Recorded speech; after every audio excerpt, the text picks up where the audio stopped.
Hi everyone, Karnik, Star Wars Armada Explained. Thank you for joining me. I hope you all are doing well. I'm home and safe and healthy. So just doing things to occupy my time, as I'm sure the rest of you are. We're going to be looking at the Rebel title for the Starhawk, the Unity title. So the Unity title, as I mentioned before, if you look at the bottom left-hand corner of the card, you'll see that it equips to the Starhawk. It's faction specific for the Rebel Alliance, which you can see there next to its point cost, which is 10. Now, Unity, you'll see a little dot or bullet point in front of its name, signifies it is unique. You can only ever have one copy of Unity in your fleet or an allied fleet. Now, slightly different about this title compared to the other two titles. The other two titles are locked in to where you can only take them on the Mark 1 variant. Unity is a flexible title. You can equip that to either the Mark 1 or the Mark II Starhawk. Okay, so let's get into the word text here. After you deploy, gain 1 redirect defense token. While attacking a squadron, if the defender is engaged with a friendly squadron without the printed heavy keyword, you may reroll 1 die. So, how does this all work? Let's dive right in. Let's start with the first section there. In a nutshell, when you place your ship down on a table, as soon as you're done saying, okay, this is where it's going, I'm setting its speed, you gain a redirect defense token. So the timing window is deploy the ship, you set its speed, let's say it's going its max speed is speed 2, okay. Now again, in terms of timing, this is after you deploy, so if there was like somehow some objective or some way if the ship could come in later in the game and it's deployed, it'd still be able to gain that redirect defense token. This is different than something like after deployment, which is its own timing window. So again, you put the ship down, set speed, say, okay, I'm done. Okay, okay, it's after I've deployed, gain 1 to redirect defense token. Perfect. What's the second part here? Okay, while attacking a squadron, so let's go ahead and say that we're using the Mark II variant here for fun. So we're going to say that we've got some enemy squadrons out here, and let's go ahead and say that they're at long range. Perfect.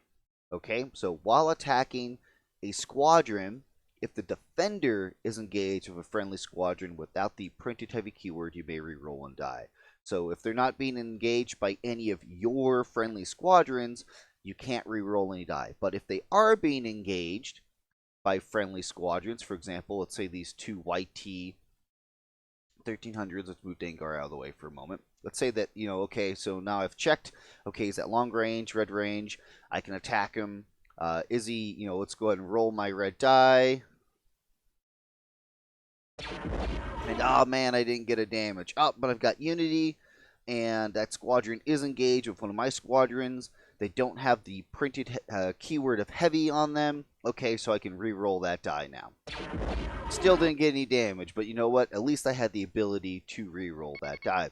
So what happens in a situation like, for example, if Dengar was at distance 1 of my YT 1300s and he is giving them intel? How does that work? Well, as it says on Unity, only squadrons with the printed heavy keyword prevent the re-roll, not if they're given the heavy re-roll. This is different than some other card effects that make some Empire cards really useless, like, for example, Vector or Instructor Goran, which is, oh, if your squad has heavy, they're worthless. So, enemy squadrons with intel could just fly up and give all your squadrons heavy, and then they couldn't get any benefit from anything, and it just makes them worthless. So in this case, it's the reverse. It's like, okay, only the printed heavy keyword matters. It doesn't matter if they're given heavy some other way, only the printed keyword matters. So for example, if he was being engaged by a Y-Wing, which has the printed heavy keyword on there, you would not get the benefit of the re-roll. Again, it's only friendly squadrons that do not have the printed heavy. Any squadrons with printed heavy, you don't want to try to use them to try to get the benefit of Unity because they won't give it to you. So for 10 points, it's like, it's neat, but it's really expensive. I mean, I guess the equivalent is like the Annihilator title for the SSD, but that just works all the time. So, like, I don't know. I just really don't see this title getting a lot of use, or if somebody does bring it, they want it for the additional redirect defense token, but then why not a GAT? So, who knows? I'm sure people have got different strategies for it. I mean, you could make. I mean, if to dive into it, you could make a build where you're doing like this, and you are bringing a bunch of friendly squadrons, and you're bringing like in your weapons team slot maybe like ruthless strategist. Rebels have all this high hull, and so they love being ruthless because they don't care, and it just kills those TIE fighters even faster. Or those TIE scatter aces, it doesn't even bother them. So there's definitely some situations where maybe you can play or build something around that. I mean, even again, with the Mark II variant, being able to re-roll that red dice at long range, really good. All right. I don't think I've missed anything. Let's double check my CARM here. Nope, went over about when you get the token. Ignore this part. This is old. There we go. Just erase that for now. So pretty much, Starhawks can't be set aside by Admiral Radis, but if there's some other card effect, then it could. Otherwise, it looks like that's it. So if you guys have any questions, if I missed anything, please be sure to point it out. Let me know. You guys are all fantastic, and hey, stay healthy, stay safe. I'll see you next time.